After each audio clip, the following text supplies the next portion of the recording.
Welcome to the Battle Ready Sermon Podcast with Captain Rob Westwood-Payne.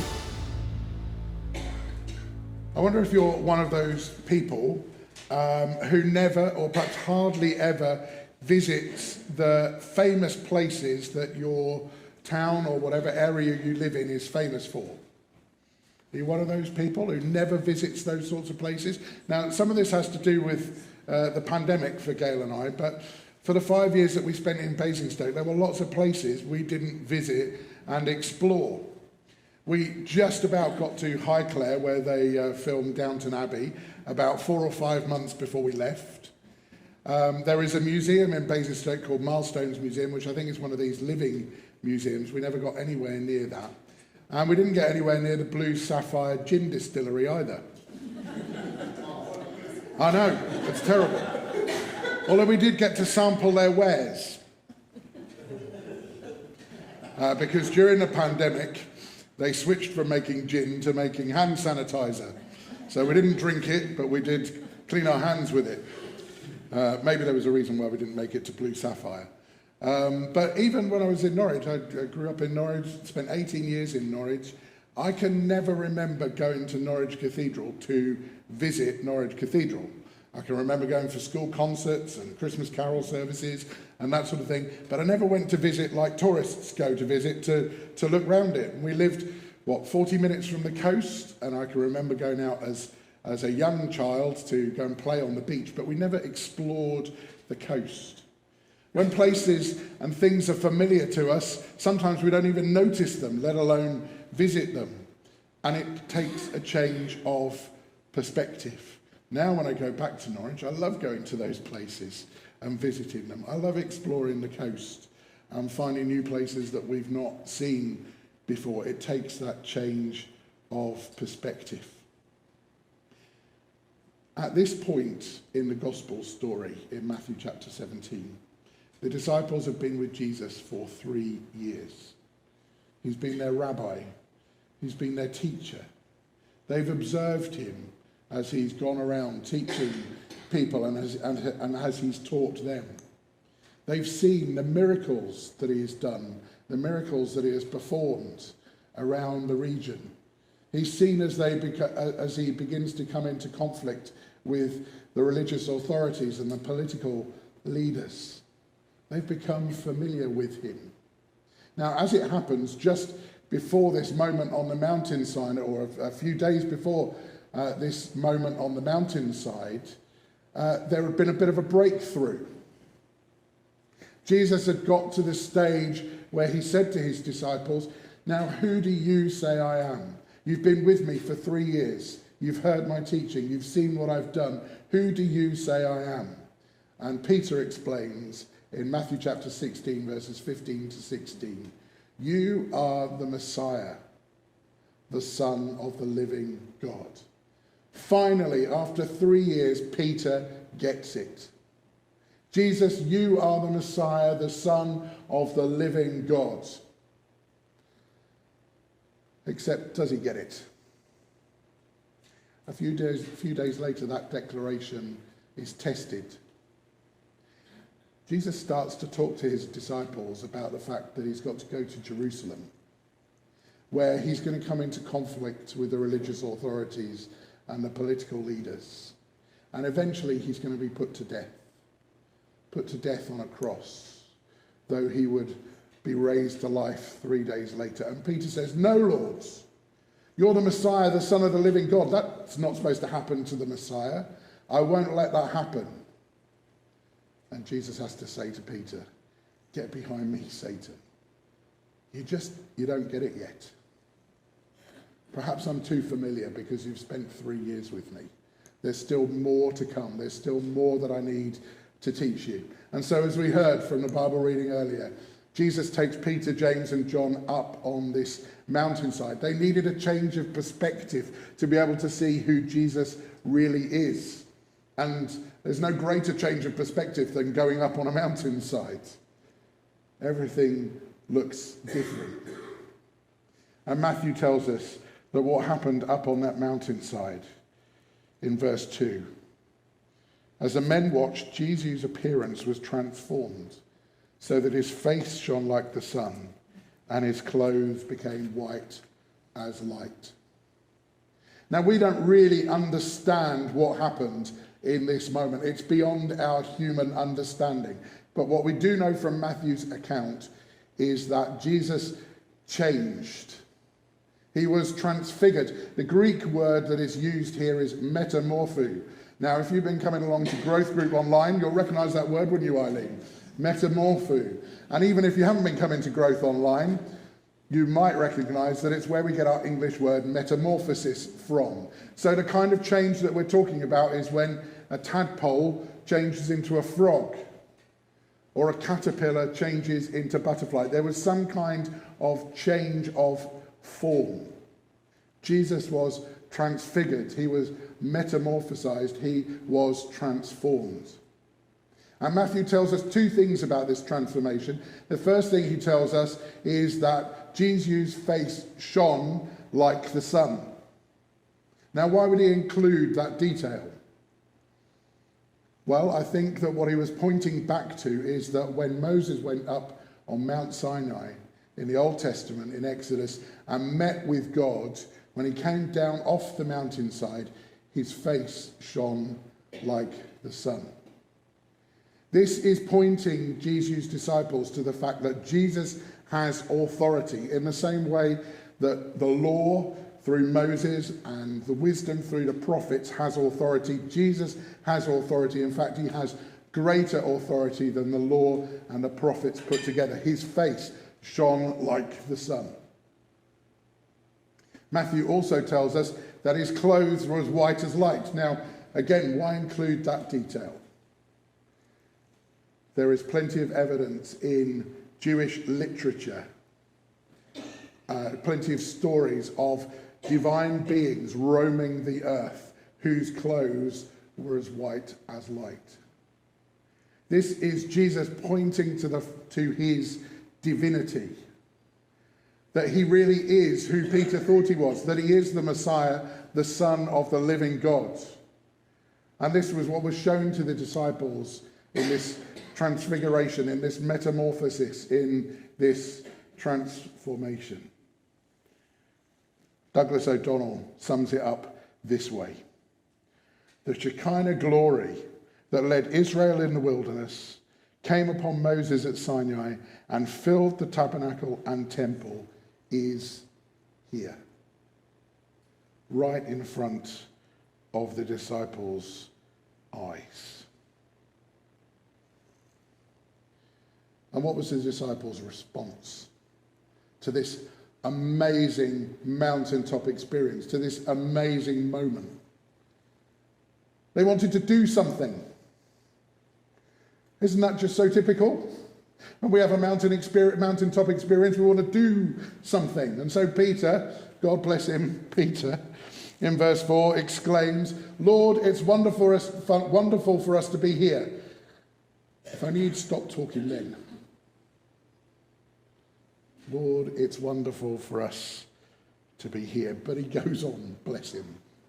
"If you want, I'll make 3 shelters as memorials. One for you, one for Moses, and one for Elijah." Poor old Peter, he can't stop talking.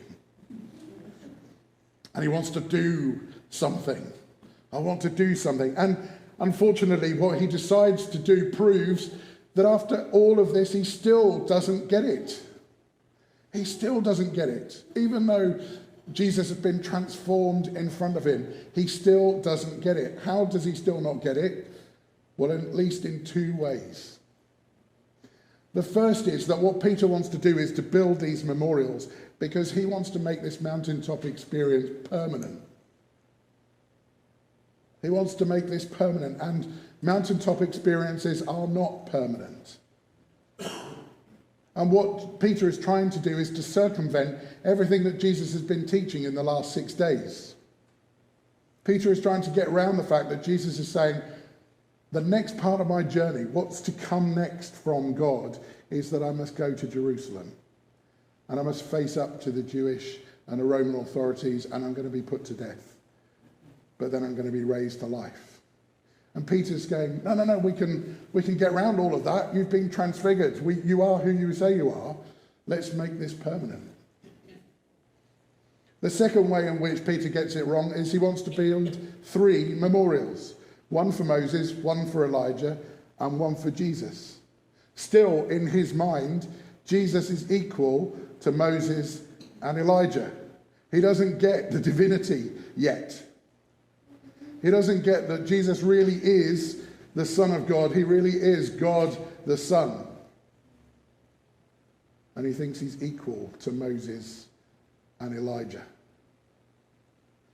Poor old Peter gets it wrong. But here's the thing that I want us to notice this morning, you and me.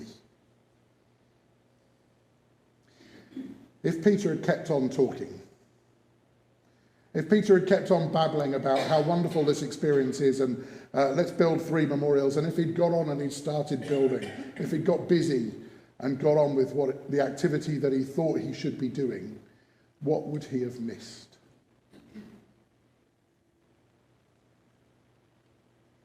If Peter had carried on talking and building, what would he have missed?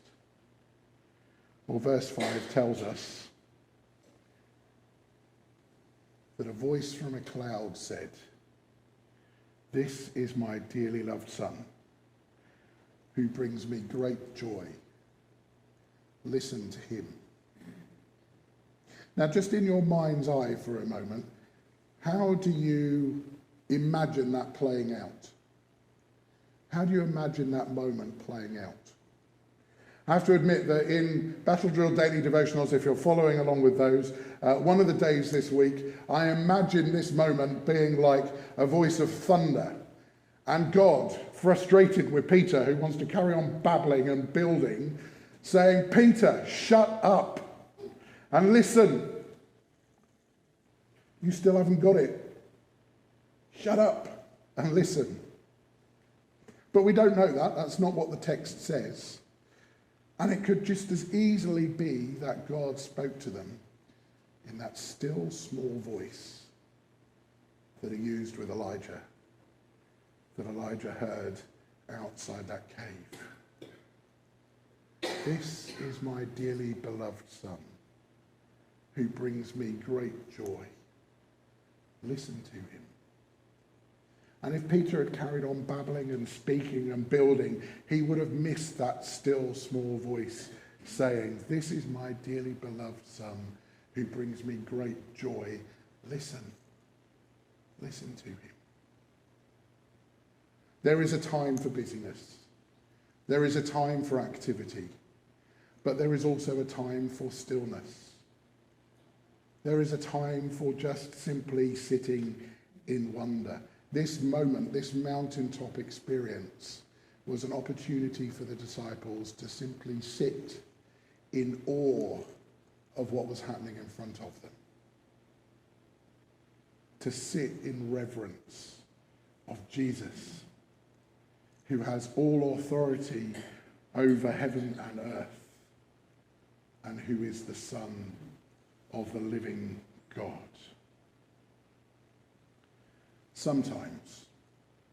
Sometimes we are too busy doing when we should be silent. Too busy building when we should be listening. Too busy with activity when we should be wondering. Too busy thinking about what's coming next instead of simply adoring. What do we miss? What do we miss when life gets like that? I don't know how many of you have picked up, probably online, over the last few days, what's happening at Asbury College in Kentucky in the United States. For those of you who don't know what Asbury College is a theological college, it's a Wesleyan holiness college, and so the Salvation Army has lots of ties to this college. And there is nothing short of revival going on in this place at the moment. They met together for worship as usual a week last Wednesday, the 8th of February, and that worship is still going now. That worship is still going now. There is a revival taking place in this place. And what amazes me about this revival is, I don't know what comes into your mind when you think of the word revival. Sometimes I think that when we talk about revival, we really mean more bums on seats. But if we think about what revival might look like, then if you grew up in the sort of time that I did, you might think about the Toronto blessing and people falling around all over the place and noise and people talking in tongues and all of those sorts of things. And that can be revival. But what's markedly different about this particular revival taking place at Asbury University is that it's not like that at all. The best thing I can do is to read some words of an eyewitness. This is Professor Jason Vickers, who's one of the professors at the college. And I think it was last Sunday or something like that, he wrote these words, and I picked them up on Facebook, and it just picks out exactly what this revival is like. Around 2:30 this afternoon, he writes, I crossed Lexington Avenue and made my way up the stairs of Hughes Auditorium, slipping into a seat on the back row. I wanted to see for myself what was happening. The following is a blow-by-blow account of what I experienced for the next hour and a half. I had been seated in the auditorium for less than 10 minutes when I came to, by which I mean to say, when I suddenly found myself having conscious thoughts about my surroundings and about what I was experiencing. The best way I know to put this is to say that it was though in just a few short minutes I had completely zoned out. Upon the resumption of deliberative conscious thought, two things stood out for me. First, there was a noticeable lack of tension in my body. I was completely relaxed. There was also a complete lack of mental tension or distraction. My mind was at utter peace, and I'd only been there for 10 minutes. The second thing I recall thinking is that I could sit here in this chair forever. The desire to linger indefinitely was quite unexpected. I'd planned to pop in for a few minutes before returning to work. Suddenly, work was the farthest thing from my mind. This revival that is happening is one of peace. It's one of stillness. It's one of simply sitting in wonder, sitting in awe at the very presence of Jesus. I wonder this morning if you need a change of perspective.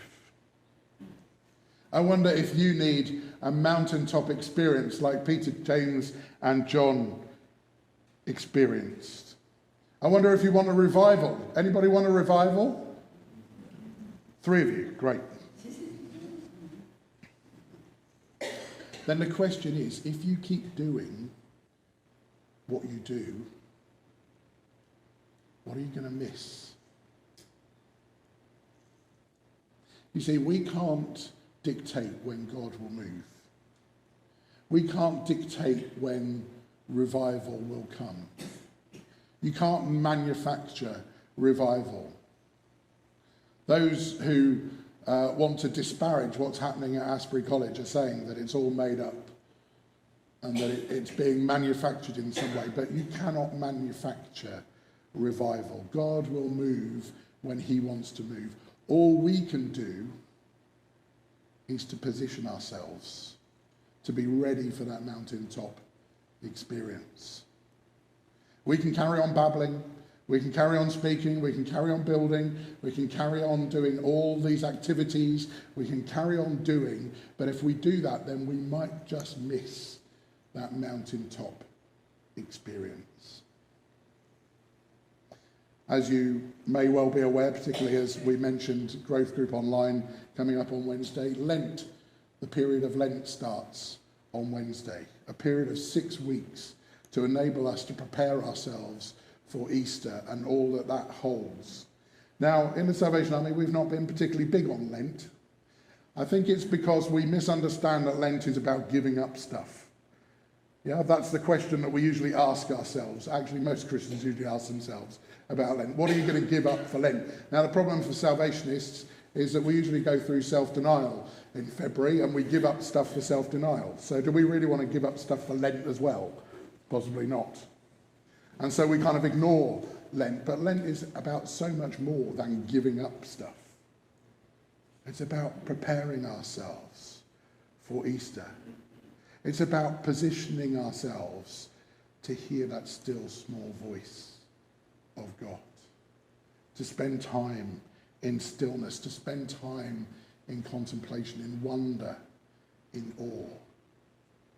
Just think for a moment. There's a few days left before Lent starts. What could I do over this Lent period? What could I do in this 6 weeks to ensure that I'm positioned for God to move? That I'm positioned for revival, that I'm positioned to hear that still small voice of calm. What could I do to be ready? There is no doubt from this story in Matthew 17 that a mountaintop experience is available to every one of us if we position ourselves physically and mentally and emotionally and spiritually to receive it. Why? Because with God, there is always more to come. And we don't want to miss out, do we? We don't want to miss out. This is not the end of the story. There is still more to come. We're going to remind ourselves of that in our last song, which isn't contemplative, but we can contemplate in it while we're singing it. It's a great song. I don't know why this song came into my head, really, at the end of this message, because in some ways it doesn't fit. We should have sung something really quiet and still and contemplative. But it's like Jesus would say, no, I want something different. So this is what we're going to go with. It's 359 in the songbook, and it's a song of worship. It's a song of praise. It says, I nearly got to the end of the sermon, didn't I? Eternal God, our song we raise in thankful overflowing praise. And the reason I think that Jesus wanted me to choose it is the last verse that reminds us this is not the end of the story. Because he conquered, we shall win. Hallelujah. Because he conquered, there is always more to come. His cross before, his joy within. Our cheerful banners are unfurled. For Christ has overcome the world. I think we better stand and sing before I expire. Let's sing the verses straight away through. If you would like to subscribe to Battle Ready Sermons wherever you choose to listen to podcasts, or if you'd like to receive them direct to your inbox, head to www.equippinghispeople.com/sermons and follow the instructions.